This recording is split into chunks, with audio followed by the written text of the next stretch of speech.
At exactly 7:18 a.m. on October 14, 2025, calm seas in the western Pacific were suddenly broken by the unmistakable thrum of jet engines overhead. The USS Theodore Roosevelt, one of the U.S. Navy's most powerful aircraft carriers, was conducting routine flight operations near the South China Sea. Pilots launched and recovered aircraft with precision, just another morning in one of the most heavily monitored waters in the world. But below the surface, and just beyond the horizon, something was watching. A Chinese Type 052D destroyer, sleek, silent, and bristling with sensors, had begun shadowing the carrier group. Its intentions were unclear, but its presence was impossible to ignore. The first signs came through radar screens aboard the USS Roosevelt's Combat Information Center. An operator noticed a vessel maintaining an unusual parallel course, matching every turn, every speed adjustment. It wasn't unusual for Chinese ships to observe U.S. movements, but this one was different. It was closing in, fast. At a distance of just 9 nautical miles, it was operating inside what the Navy calls a shadow zone, close enough to provoke, but just far enough to claim legality. The Roosevelt's captain, calm but alert, gave a simple order: maintain course. Eyes on target. Within minutes, tensions began to rise. A pair of F/A-18 Super Hornets were scrambled for reconnaissance, flying low over the destroyer's path.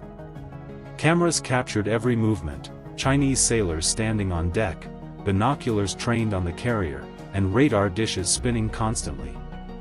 The Chinese ship's name, visible through the aircraft's camera zoom, read Xi'an. It was one of China's most advanced warships, armed with surface-to-air missiles, long-range radar, and powerful electronic warfare tools.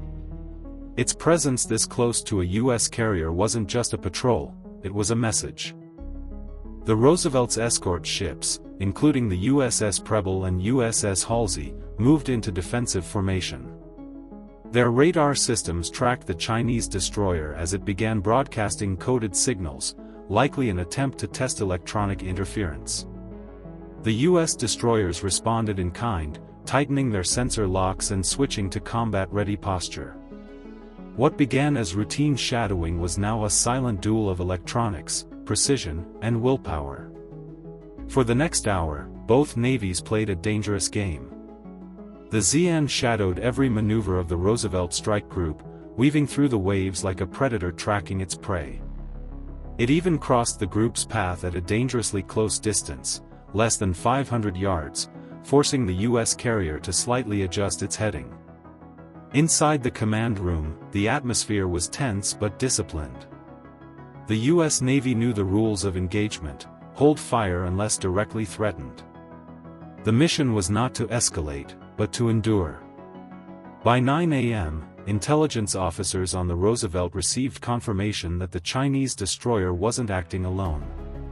Satellite imagery showed another ship, a Type 054A frigate, approaching from the south, likely to join the stalk. This was coordinated, a planned move to intimidate or provoke a reaction. The U.S. carrier group maintained formation, while surveillance aircraft from Japan and the Philippines began to observe the scene.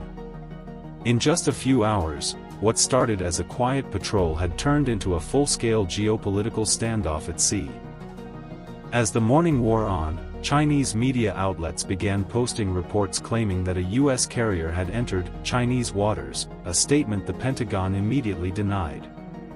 The Roosevelt was operating in international waters, well within the legal boundaries of freedom of navigation.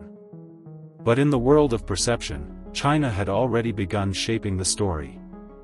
Meanwhile, on the bridge of the Roosevelt, the crew prepared for another round of aerial launches, this time with a strategic twist.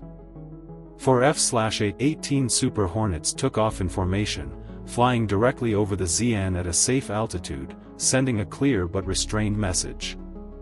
Cameras captured the moment, the massive U.S. jets gliding over the destroyer's deck as Chinese sailors watched silently. The images would later circulate online, fueling global debate over who was really in control of the South China Sea. At 10:32 a.m., things escalated. The Xi'an's radar locked momentarily onto one of the U.S. destroyers. The lock lasted only 2 seconds, not long enough to trigger engagement, but enough to signal aggression. Within seconds, the USS Halsey's electronic countermeasures kicked in, breaking the radar lock instantly. A message was transmitted to the Chinese ship on open radio: "You are operating unsafely. Maintain distance." No response came, only static.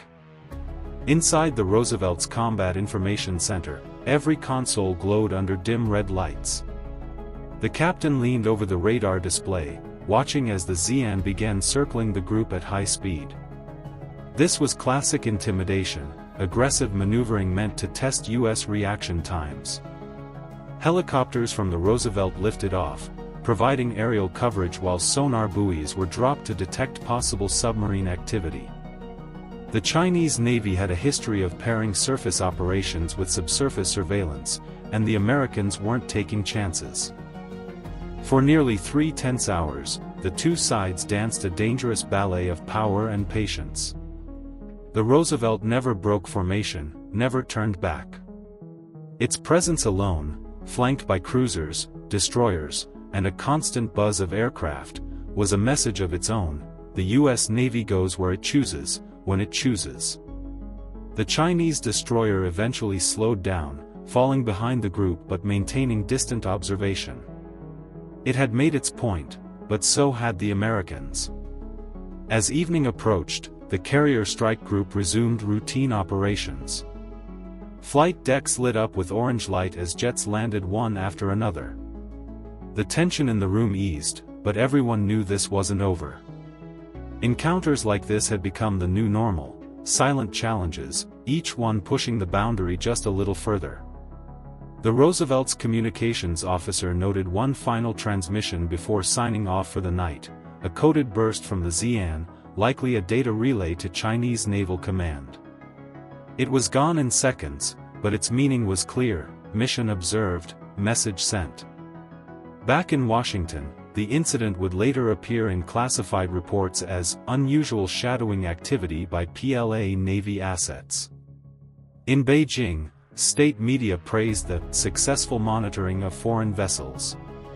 But the truth, as always, was more complicated. The Chinese Navy had tried to test American resolve, and once again, the U.S. Navy had shown why it remains unmatched on the world's oceans. As the Roosevelt sailed into the fading horizon, the crew gathered on deck for a quiet moment. The Pacific stretched endlessly around them, peaceful, but deceptive. Beneath that calm surface, an invisible battle for dominance was already underway. Neither side had fired a shot, but both had made their move in the endless chess game of modern naval power. The ocean was calm again, but everyone on board knew it was only a matter of time before the next shadow appeared on radar: another test, another close call. In the vast waters of the Pacific, peace wasn't guaranteed. It was maintained by constant vigilance, by presence, and by the quiet confidence of those who sail under the stars and stripes. As night fell, the USS Roosevelt sliced through the dark waves, its deck glowing softly under the moonlight. The sea seemed peaceful, but deep down, every sailor understood the truth: this silence was the sound of strength. Out there in the shadows, rival ships might watch, but they all knew one thing: wherever the U.S. Navy sails, it brings not just power, but purpose. And in that vast, restless ocean, it's that quiet determination, not aggression, that keeps the world from slipping into chaos. If you enjoyed this video, don't forget to like and subscribe to support the channel.